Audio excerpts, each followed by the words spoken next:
Session है। आज का जो विषय है वो बहुत ही अद्भुत है और ये विषय हमसे कहीं ना कहीं जुड़ा हुआ है। यस, हर वचन देखिए, परमेश्वर ने जो स्वभाव हमारे अंदर दिए हैं ना, उनमें से एक स्वभाव अकेलापन भी है। अकेलापन एक ऐसा स्वभाव है जो हमें, अगर हम ज्यादा अकेला रहना शुरू कर दें तो वो हमको कमजोर कर देता है। अकेलापन एक ऐसा स्वभाव है जो हमें डराता है। हम क्यों अकेला रहना चाहते हैं? इंसान सबको पहचानने की कोशिश करता है, इंसान सबको जानने की कोशिश करता है, लेकिन वो खुद को नहीं जानता है। और यही एक सबब है अकेला रहने का। हम समझते हैं कि हम सही हैं, हम समझते हैं कि हम दुनिया को जानते हैं, लेकिन आप दुनिया के सामने अपने आप को प्रस्तुत नहीं कर पाते हैं, क्योंकि कहीं ना कहीं आपको लगता है कि आप गलत हैं और आप दुनिया से अलग होना शुरू कर देते हैं। आप अपने आप को सही साबित करने के लिए दुनिया से अलग हो जाते हैं, आप सामने नहीं आते। बाइबल कहती है, वचन कहता है कि वो डर जो शैतान लेकर आता है, वो डर ही हमें परमेश्वर से दूर करता है। क्यों दूर करता है? क्योंकि वो डर के द्वारा हमारे विश्वास को कमजोर करता है शैतान, हमारे अंदर हीन भावना लेकर आता है शैतान, और हमें यह एहसास दिलाता है कि हम इस काबिल नहीं हैं। जबकि परमेश्वर ने पश्चाताप की आत्मा हमारे अंदर डाली है। जब हम पश्चाताप करते हैं तो हम ये एहसास करते हैं कि हमारे अंदर क्या गलती है, हमारे अंदर क्या कमी है। इसीलिए ये पश्चाताप और मन फिराव का जो विधि है वो एक मसीह के लिए बहुत जरूरी है कि वो मन फिराए, वो पश्चाताप करे कि उसमें क्या कमी है और उस कमी को दूर करे। लेकिन जो हमारा अकेलापन है, वो उस कमी को जो हमारे अंदर है वो एहसास नहीं कराने देता। हम अपने ही में अपनी एक दुनिया बना लेते हैं। जो अकेले रहते हैं ना, इसलिए मैंने जो टाइटल लिखा हुआ कि आपका अकेलापन आपका अपराध है। क्यों आपका अकेलापन आपका अपराध है? क्योंकि आपका अकेलापन पाप लेकर आता है आपके अंदर। आप अकेलेपन में इस तरीके से जुड़ जाते हैं कि आपको समाज के अंदर जाने से डर लगता है, भीड़ में जाने से डर लगता है, किसी के सामने बात करने से डर लगता है, माइक पे बात करने से डर लगता है। इसलिए आप अकेला रहना चाहते हैं। और कभी कभी यह अकेलापन इतना ज्यादा हम पर हावी हो जाता है कि हम अपने से ही बात करना शुरू कर देते हैं। मैंने कई ऐसे भाई बहन देखे हैं जो अपने से बात करते हैं, जो खुद से बात करते हैं, खुद ही आंसर देंगे, खुद ही क्वेश्चन देंगे, खुद ही क्वेश्चन पूछेंगे, खुद ही आंसर देंगे। आपके मन में क्या चल रहा है वही बताएंगे। तो इंसान एक बीमारी का शिकार हो जाता है। इसलिए अकेला रहना बहुत डेंजरस है। इसलिए बाइबल नहीं कहती है, अगर आप देखेंगे उत्पत्ति 2:18 में अगर देखेंगे तो परमेश्वर ने क्या कहा है कि आदम का अकेला रहना ठीक नहीं है, उसके लिए उपयुक्त साथी की जरूरत है।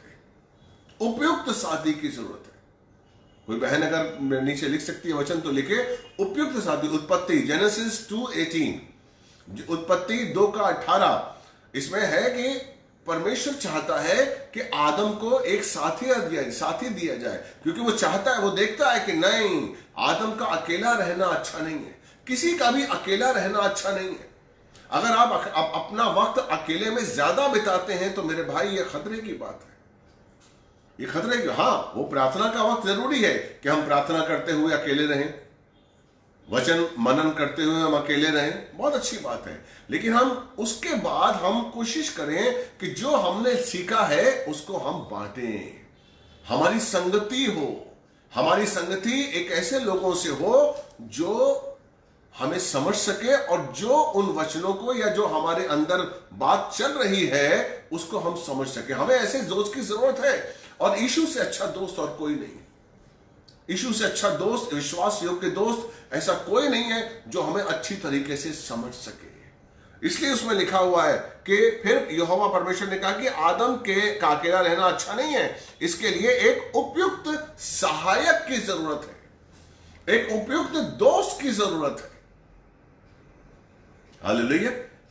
जब हमें उपयुक्त दोस्त नहीं मिलता, हमारे मन मुताबिक दोस्त नहीं मिलता, हमारे मन मुताबिक हमारी संगति नहीं होती है, तो हम अपने आप को अकेला कर लेते हैं। कभी कभी कोई जो लोग हैं उनका स्वभाव ऐसा होता है कि वो रिवोल्ट नहीं करते, वो अपने आप को ही अपने आप में हो जाते और अपने ही वातावरण में वो खुश रहना शुरू कर देते हैं, वो बाहर नहीं आते और आहिस्ता आहिस्ता क्या होता है कि वो गलत गलत एनवायरनमेंट में हो जाते हैं। उनका दोस्त फेसबुक हो जाता है, उनका जो दोस्त है वो कोई ऐसी गंदी आदत हो जाती है जो कि एक मसीह जीवन को चोट पहुंचा सकती है। एक ऐसी आदत हो जाती है जो मसीह जो जीवन में एक अपवित्रता अशुद्धता ला सकती है। कई बार जो आपका अकेलापन है इस कदर हो जाता है, कई लोग, मैं हर एक की बात नहीं कर रहा हूं, लेकिन कई ऐसे हैं जो जानवर पाल लेते, जानवरों से बात करते ताकि जानवरों से बात करके अपने आप को सेटिस्फाई समझे। तो जो आपका अकेलापन है वो आपको हमें दूर करना है। अगर आप में से कोई ऐसा है जो मेरे वचन सुन रहा है इस समय और जो अकेला है, ये वचन आपके लिए है, मैं सच कह रहा हूं। और कहीं ना कहीं इंसान भीड़ में होता हुए भी अकेला होता है। कभी कभी आप अपने पूरे परिवार के साथ हैं लेकिन फिर भी अकेले। कभी कभी आप अपने बच्चों को समझ ही नहीं पा रहे, बच्चों के साथ घुल मिल नहीं पा रहे, अपने पति से मिल नहीं पा रहे, बस आप ड्यूटी अदा कर रहे हैं। पति आया, खाना खिला दो, सो जाओ, सुबह उठो, चाय बनाना है, नाश्ता करना है, बच्चे गए, बच्चों को दे दिया।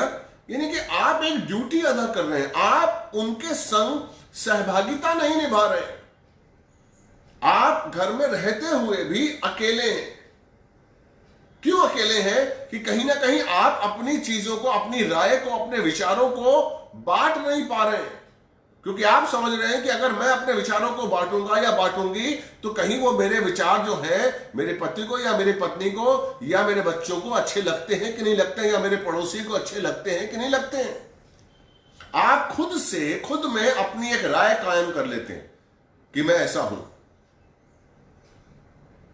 प्रेज़ द लॉर्ड, जो कि गलत है।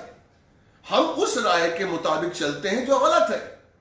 हम अपने आप को पहचानने की कोशिश नहीं करते। बाइबल साफ साफ कहती है अपने आप को पहचानो, खुद को जानो, सावधान, सचेत, जागो। कई ऐसे दृष्टांत हैं, कई बार यीशु मसीह ने कहा है।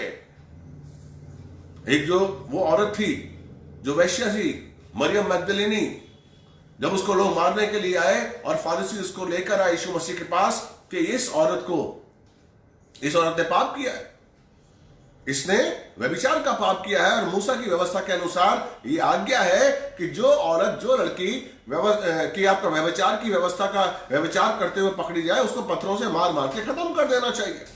यीशु मसीह के पास आए और यीशु मसीह से उनकी राय पूछी, गुरु तू बता, तू क्या कहता है? यीशु मसीह ने क्या कहा? जिसने पाप नहीं किया है वो पहला पत्थर मारे। यानी कि यीशु मसीह ने बताया कि खुद को पहले पहचानो फिर किसी को दोष दो। खुद को पहचानना बहुत जरूरी है। यीशु चाहता है कि हम खुद को जाने, हम अपने आप को जाने कि हम कौन हैं। इसलिए बाइबल कहती है दोष मत लगाओ क्योंकि तुम पर भी दोष लगाया जाएगा। क्यों दोष मत लगाओ? क्योंकि तुम खुद को पहचाने बिना, दूसरे को पहचाने बिना उस पर दोष लगा रहे हो। किसी की कुछ बातों को आप एक निर्णायक उसमें ले लेते हैं कि हां, आप किसी की एक बात से उसके कैरेक्टर को जानने की कोशिश करते हैं और हम लोग धोखा खाते हैं। लेकिन बाइबल क्या कहती है कि खुद को पहचानो, खुद को जानो। इसलिए पर प्रभु कहता है अपने आप को जांचते रहो, जागते रहो। लेकिन हमारा जो अकेलापन है वो हमें कठोरता की तरफ लेकर जाता है और वो हमें अपने आप को जांचने की, हम अपने आप को नहीं जांचते हैं, हम दूसरों को जांचते हैं। मैंने एक भाई को देखा था, मुझे बहुत दुख हुआ। वो अकेलेपन में वो भाई अपने आप से बात करता था और वो अकेलापन एक बीमारी बन गया था उसके लिए। मुझे उस घर में प्रार्थना के लिए बुलाया था कि इस भाई के लिए हम प्रार्थना करें। उससे बात करते हुए, काउंसलिंग करते हुए मुझे एहसास हुआ कि वो वसई में रहता था और वसई में अपने घर से, अपने घर का कूड़ा अपने बैग पर लाद कर वो पार्ला जाता था जू पर, जहां पर उसका ऑफिस था, और वहां जाके उस कूड़े को डालता था। इतना डरता था वो, अपने घर के आसपास से कोई देख ना ले। अरे भाई, कूड़ा डाल रहे हैं आप, आपके घर का कूड़ा है, आप डाल सकते हैं। लेकिन इतना डरा हुआ था। शैतान इस चीज का फायदा उठाता है। आप नहीं समझ रहे हैं कि कई ऐसे स्वभाव हैं जिसका शैतान फायदा उठाता है, और वो आपके अंदर एक भय का वातावरण ले आता है। एक भय का वातावरण आता है और आपके अंदर फिर पाप जन्म लेता है, और वो उस पाप के जरिए शैतान आपको प्रभु से दूर करता है और आपको कठोर बना देता है। फिर आप कुछ समझना नहीं चाहते। आप समझते हैं मैं सही हूं, मैं गलत हूं, सामने वाला गलत है, मैं सही हूं। और आहिस्ता आहिस्ता आप एक बीमारी का शिकार हो जाते हैं, आप प्रभु से दूर हो जाते हैं, और आपकी जो जिंदगी है, पारिवारिक जिंदगी भी आपकी नष्ट हो जाती है। क्योंकि अगर आप ऐसा करेंगे, हो सकता है आपका पति उसको बर्दाश्त ना करे, हो सकता है आपकी पत्नी उसको बर्दाश्त ना करे, आपके स्वभाव को। इसलिए मेरे भाई, अकेलापन जो है ना, वो हमें कमजोर बनाता है, हमें डराता है, हमें कठोरता देता है, हमारे अंदर पाप लेकर आता है और हमें प्रभु से दूर करता है। और हम एक बीमार आदमी की तरह ऐसा व्यवहार करते हैं, एक बीमार आदमी की तरह। इसलिए मेरे भाई, हम अपने आप के, अपने अकेलेपन को हमें दूर करना है।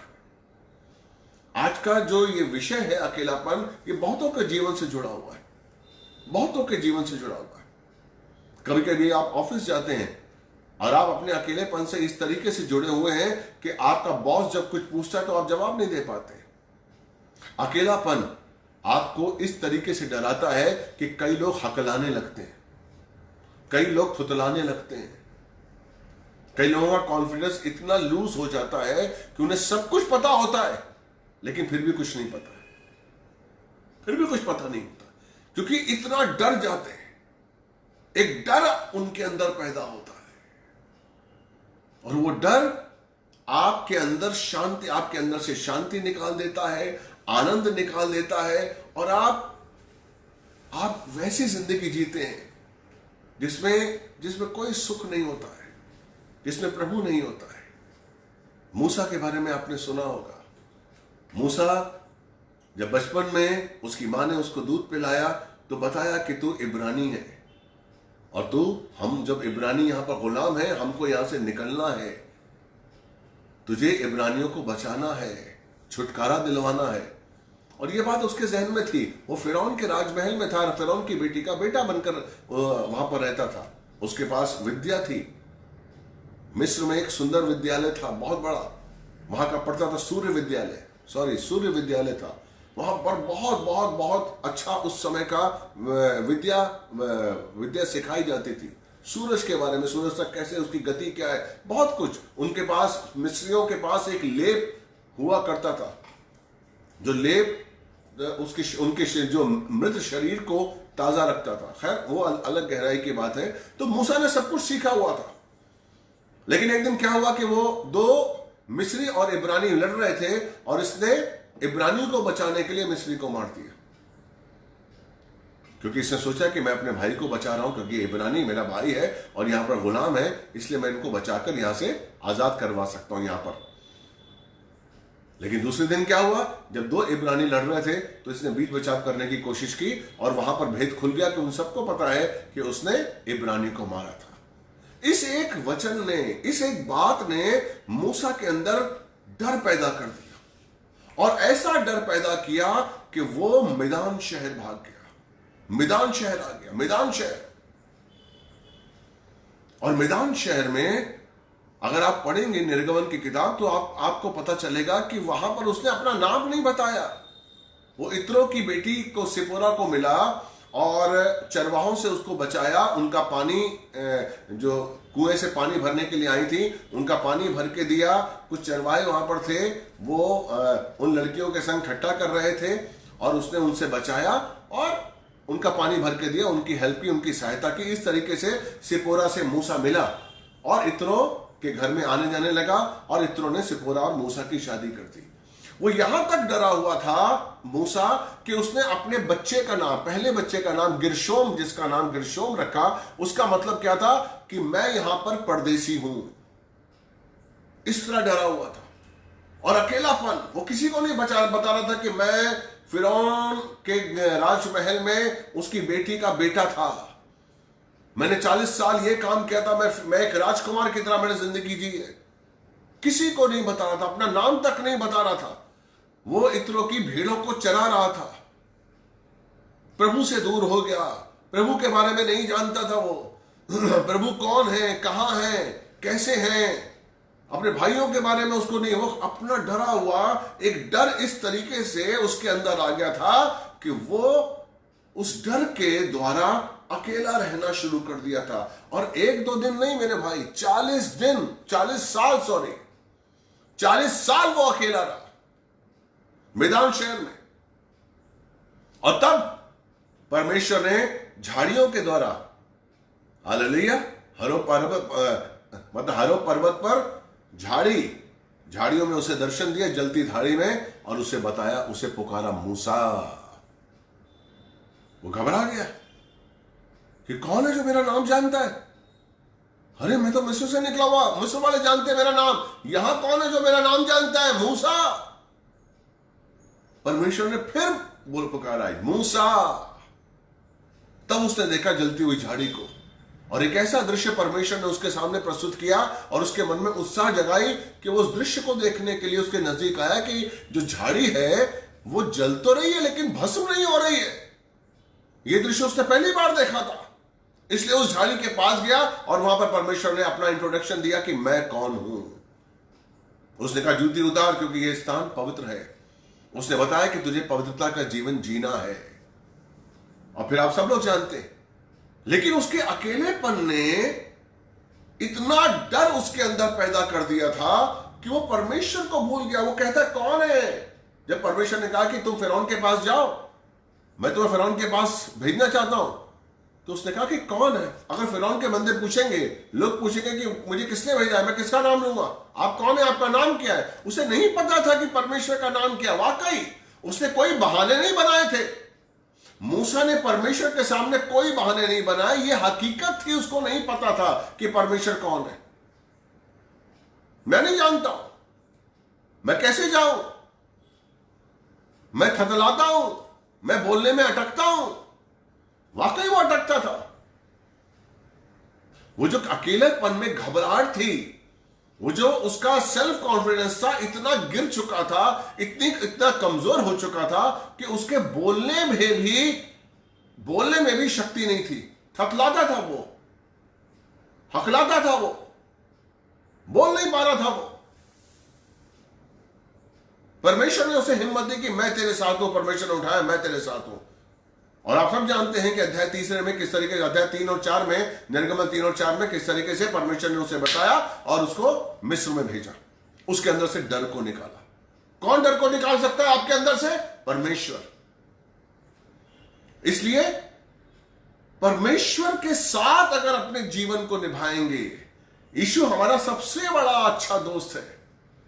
अगर परमेश्वर के साथ, अगर यीशु के संग हम अपने संबंध को मजबूत करेंगे और परमेश्वर और यीशु के संग हम अपने समय को बिताएंगे, तो हमारा अकेलापन हमें कमजोर नहीं बनाएगा बल्कि हमें मजबूत बनाएगा। Praise the Lord.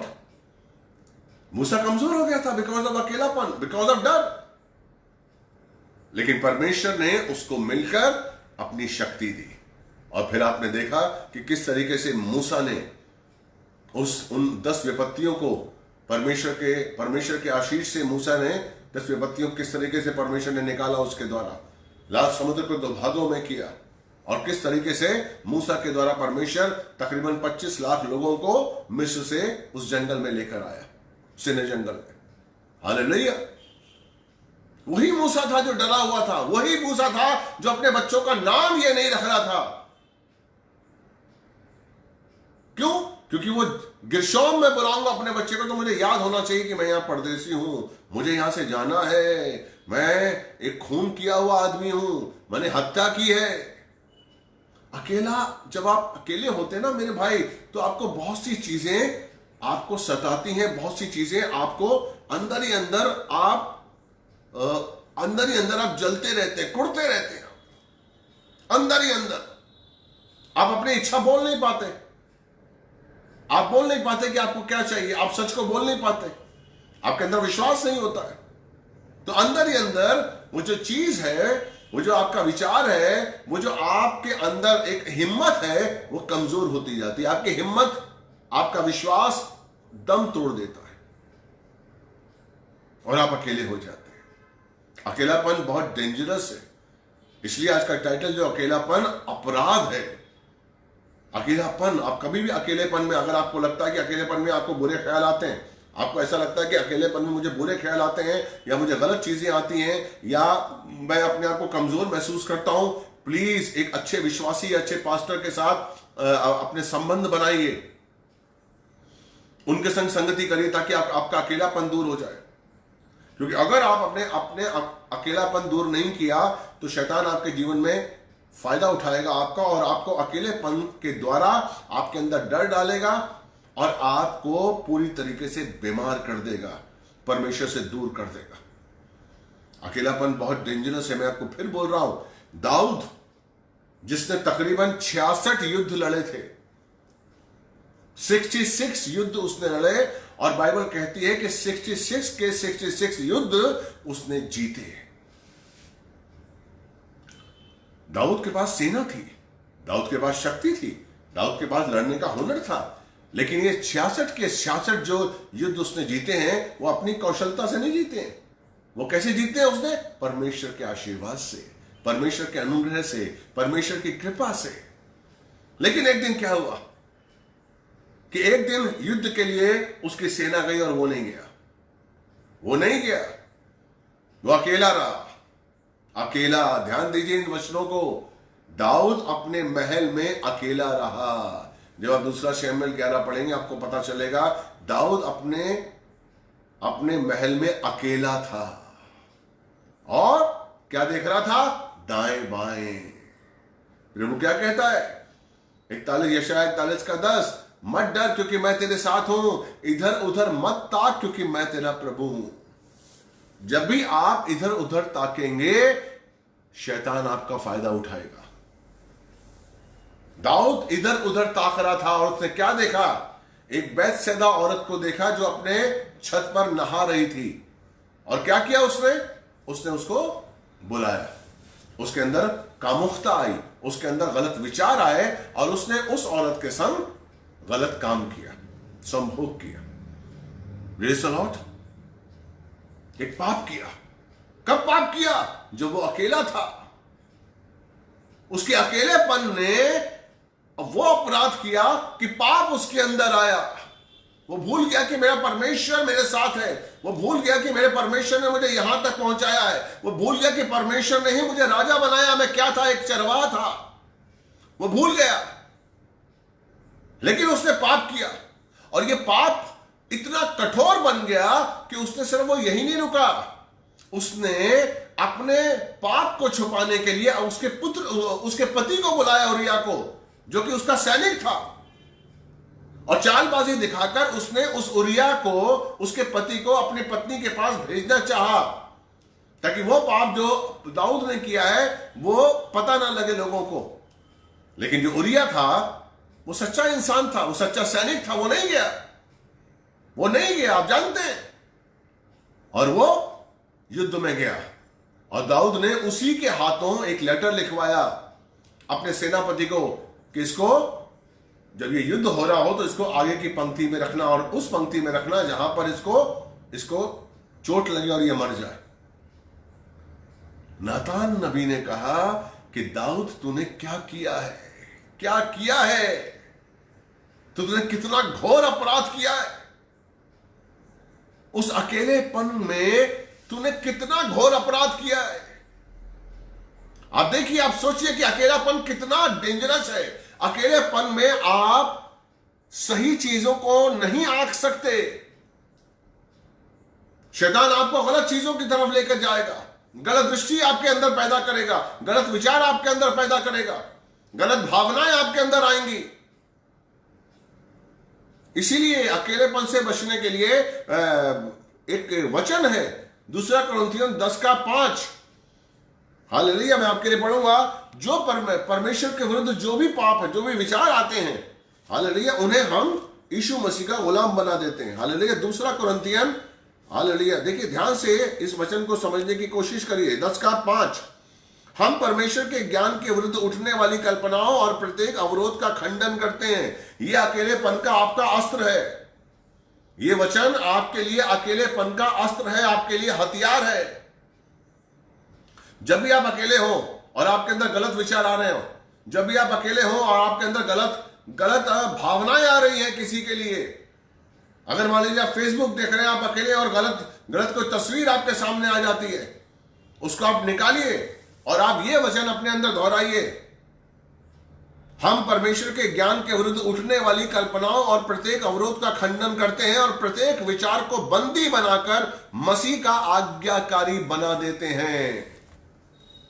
जो गलत विचार आ रहा है, जो गलत स्वभाव हमारे अंदर आ रहा है, उसको हम, जो कि परमेश्वर के विरुद्ध है, जो विचार हमारे अंदर गलत आ रहा है, जो परमेश्वर के विरुद्ध है, उसको हम मसीह का आज्ञाकारी बना देते हैं, यानी कि गुलाम बना देते हैं।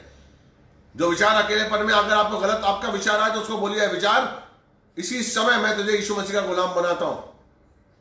उस वचन के अनुसार आप चलिए। अकेलेपन में आप पाप नहीं करेंगे, नहीं तो अकेलापन आपको ले जाएगा।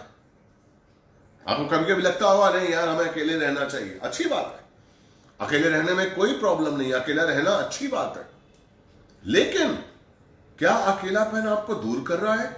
पहचानिए, क्या अकेलापन आपको गलत भावनाएं लेकर आ रहा है?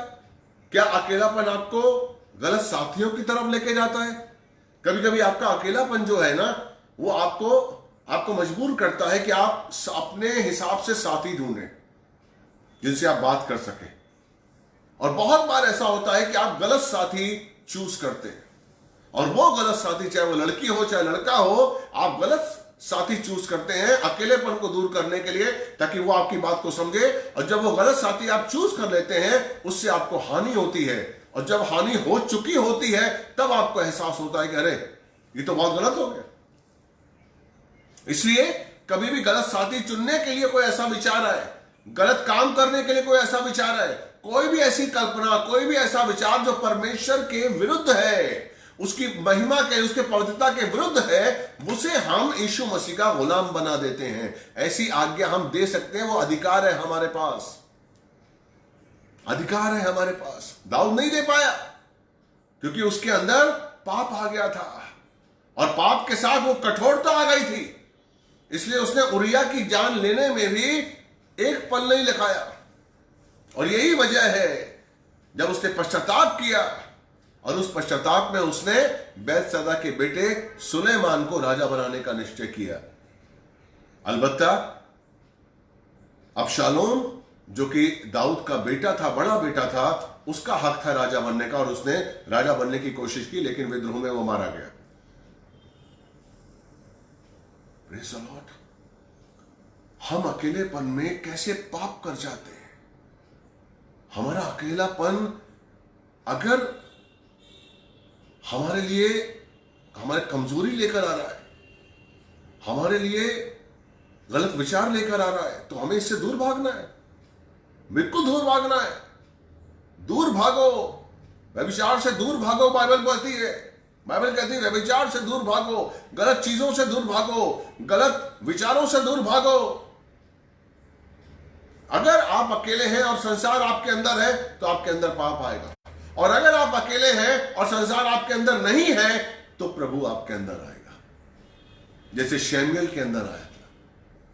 शमूएल, वो 3 साल का बच्चा जिसको हन्ना ने मंदिर में छोड़ दिया था, और वो 3 साल का बच्चा समझता था, जिसको हन्ना ने बताया कि यहोवा ही तेरी माँ है, यहोवा ही तेरा पिता है। वो मंदिर में लेटा हुआ था, उसे नहीं पता था, उसके अंदर संसार नहीं था, उसके अंदर मेरा तेरा नहीं था।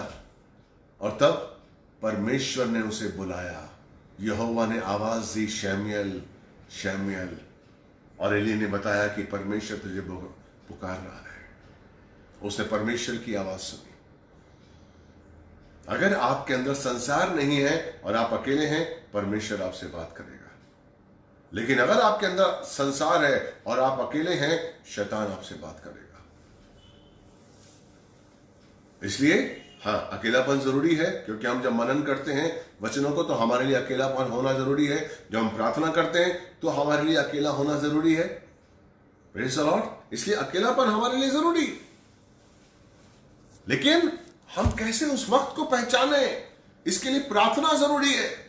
पवित्र आत्मा जो आपको दिया है वो आपकी सहायता करेगा, वो जरूरी है। Praise the Lord. हालेलुया। अकेलापन से हमें लड़ना ही है। इसीलिए दाऊद ने एक बहुत अच्छा वचन कहा है, भजन कहा है, भजन 23, यहोवा मेरा चरवा है, मुझे कोई कमी घटी नहीं होगी। वो देखिए, मैं आपके लिए उसका एक वचन पढ़ना चाहता हूं और आपको बताता हूं कि उसके अंदरूनी मनुष्यत्व में वो क्या भावना चल रही थी। उसका चौथा वचन, हालेलुया। भजन साम 23 का 4, हालेलुया। साम 23 का 4, चाहे मैं मृत्यु के घोर अंधकार की तराई में होकर चलूं, फिर भी हानि से ना डरूंगा, क्योंकि तू मेरे साथ है। वो किस मृत्यु की बात कर रहा है, किस तराई की बात कर रहा है? अपने मन की। कभी कभी हम अपने मन में ऐसे अंधकार ले आते हैं, कभी कभी हम अपने मन में ऐसी भावनाएं, ऐसा शैतान हमें आजमाइश में डालता है और हमें हताश कर देता है, हमें पूरी तरीके से निराश कर देता है और हमें लगता है कि हमारे जीवन में कोई सुख है ही नहीं, अब सब कुछ खत्म हो गया है, कुछ भी नहीं रहा, कोई नहीं है जो मेरा साथ देने वाला है। जब हम उस अंधकार को अपने अंदर देखते हैं, यह अकेलेपन का अंधकार है, जब हम उस अंधकार को अपने अंदर देखते हैं, जब हम ये देखते हैं कि अब हमारा जीवन खत्म, अब कोई नहीं है जो हमें सहारा देगा, कोई नहीं है जो हमें उठाएगा, कोई नहीं है, तब वो बोलता है कि चरवा, यीशु मेरा चरवा है, परमेश्वर मेरा चरवा है, मुझे कोई कमी घटी कभी नहीं होगी, कभी नहीं होगी आपको कमी घटी। लेकिन आप उस पल में जब आप अकेले होते हैं, जब आप उस पल में जब आप डरे होते हैं, जब आप उस पल में जब शैतान की चीजें आपके अंदर आती हैं, उस पल को पहचानना बहुत जरूरी है मेरे भाई, ताकि आप उस अकेलेपन से अपने आप को छुटकारा दे सकें। अपना अकेलेपन से आपको दूर कर सके। आपको याद है वो उड़ाऊ का पुत्र, लूका 15:11 से अगर आप पढ़ेंगे, उड़ाऊ के पुत्र की कहानी आप सब जानते हैं। वो छोटा पुत्र जो था वो तो अपना सारा सामान, जमीन, अपना जो पैसा लेकर वो तो चला गया दूसरे देश में। बड़ा पुत्र इस पिता के पास था। अब आप देखिए, वो बड़ा पुत्र जो था, ध्यान से समझने की कोशिश करिए, वो बड़ा पुत्र जो था वो उस पिता के पास था, लेकिन फिर भी नहीं था।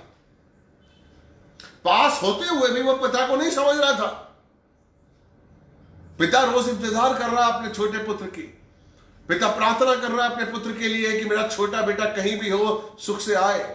यही तो प्रार्थना का नतीजा है कि जो छोटा पुत्र, जब उसका सब कुछ खत्म हो गया, जब वो सूअरों को चराने लगा, जब उसके पास खाने के लिए नहीं था और जब सूअर का खाना वो खाने लगा, तब उसे पिता की याद आई। ये कैसे हुआ? प्रार्थनाओं का नतीजा था कि पिता उसके लिए प्रार्थना कर रहा था।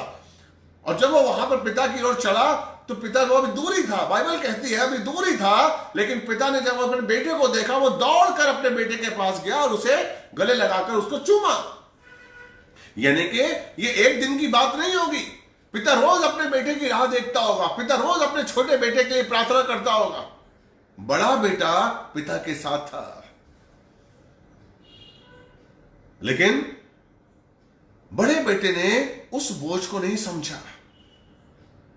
बड़े बेटे ने देखा होगा प्रार्थना करते हुए अपने पिता को, बड़े बेटे ने देखा होगा अपने पिता को अपने छोटे बेटे की राह देखते हुए, लेकिन उसके अकेलेपन ने उसको दूर किया। पिता के एहसास को नहीं समझ सका, उसके प्यार को नहीं समझ सका। क्योंकि जब वो आया छोटा बेटा और पिता ने एक उत्सव मनाने की कोशिश की, तो नौकर ने बड़े बेटे से कहा कि ये उत्सव मनाया जा रहा है बिकॉज आपका छोटा भाई आ गया है। तो उसने पिता से कहा कि पिता, ये जो छोटा भाई है ये सब कुछ लेके चला गया था, उसके लिए आप पार्टी कर रहे हैं, उसके लिए उत्सव मना रहे हैं। अरे मैं अपने दोस्तों को बुलाने के लिए, मतलब मुझे आपने कभी वो नहीं दिया, ऐसा वो नहीं की पार्टी नहीं की मेरे लिए आपने। पिता ने कहा वो मर गया था, अब जीवित हो गया है। हालेलुया। यानी कि जो बड़ा बेटा था उसे एहसास ही नहीं था पिता के प्रेम का, उसे एहसास ही नहीं था पिता के बोझ का, उसके एहसास ही नहीं था कि मेरा भाई चला गया है और उसको आना चाहिए। वो पिता के साथ था लेकिन अकेला था, वो पिता के साथ था लेकिन नहीं समझ रहा था। यही होता है हमारे साथ। आज हमारे कई ऐसे रिश्ते हैं कि हम साथ होते हुए भी एक दूसरे को नहीं समझते। हम साथ साथ रह रहे हैं लेकिन एक दूसरे को नहीं समझ रहे हैं। हम शादीशुदा हैं लेकिन एक दूसरे को नहीं समझ रहे हैं। ऐसे रिश्ते हमारी जिंदगी में चलते हैं क्योंकि हम अकेले, हमारा अंदरूनी मनुष्यत्व जो है, हमारा अंदरूनी, हम अकेले हैं। हमने अपने अंदर एक अपना साम्राज्य बनाया हुआ है। इसलिए हम घर में तो रह रहे हैं लेकिन अपने साम्राज्य के साथ, अपनी दुनिया के साथ। हम ना अपने पति को समझ रहे हैं, हम ना अपनी पत्नी को समझ रहे हैं, ना अपने बच्चों को समझ रहे हैं, ना अपने पिता को समझ रहे हैं। हमारा साम्राज्य अलग ही है, अकेलेपन का साम्राज्य, जो कि बहुत बुरा है, जो कि हमें पीड़ा देता है, जो कि लोगों को पीड़ा देता है, जो कि रिश्तों को पीड़ा देता है। बड़ा बेटा ऐसे ही था, उसने पीड़ा दी। जब पिता ने कहा कि छोटा बेटा आ गया है जो मर गया था, अब वो जिंदा हो गया है, तो बड़े बेटे ने क्या कहा? तेरा पुत्र आया है। उसने ये नहीं कहा मेरा भाई आया है। अगर आप पढ़ेंगे 15वां अध्याय 11 से 32 और 34 के बीच में, तब आपको पता चलेगा वो कह रहा है तेरा बेटा आया है। उसको एहसास ही नहीं है। वो परिवार में रह रहा है लेकिन अलग है। अगर आपके संग ऐसा है कि आप परिवार में हैं और आप अकेले रह रहे हैं, आप परिवार में हैं, अगर आप दूसरों को नहीं समझ रहे, मेरे भाई मेरी बहन, आप प्लीज खतरे में। अपने अकेलेपन में के अंदर से उस चीजों को निकालिए और प्रभु की संगति को लेकर आइए, प्रभु के मेल मिलाप की, क्योंकि परमेश्वर ने हमें मेल मिलाप की सेविकाई दी है। पढ़ा है आपने 2 कुरिन्थियन 5:18 कि परमेश्वर ने अपनी इच्छा से हमारे अपराधों को क्षमा किया और हमें मेल मिलाप की सेविकाई दी है। हमें एक दूसरे से मेल मिलाप करना है, अकेले नहीं रहना है। इसलिए जो चेले थे, 12 चेले थे, 11 अकेले थे और यहूदा इस्करियोती अकेला रहता था, कोई समझ नहीं पाया। उसके अकेलेपन ने उसको पाप करवाया, अपराध करवाया। हमारा अकेलापन कहीं हमें अपराध की ओर ना लेके जाए, हमारा अकेलापन कहीं हमें प्रभु से दूर ना कर दे, हमारा अकेलापन हमें कहीं उस आशीष जो हमें परमेश्वर ने दी है वो आशीष हमसे ना छीन ले। हमारा अकेलापन, और अकेलापन जो है ना भाई, वो आपके अंदर, अगर आप संसार के साथ अकेले हैं, अगर आप अकेले हैं तो आपके लिए खतरा है। इसलिए अकेलापन आपके अंदर कमजोरी पैदा कर रहा है, अविश्वास पैदा कर रहा है, सेल्फ कॉन्फिडेंस आपका लूज हो रहा है।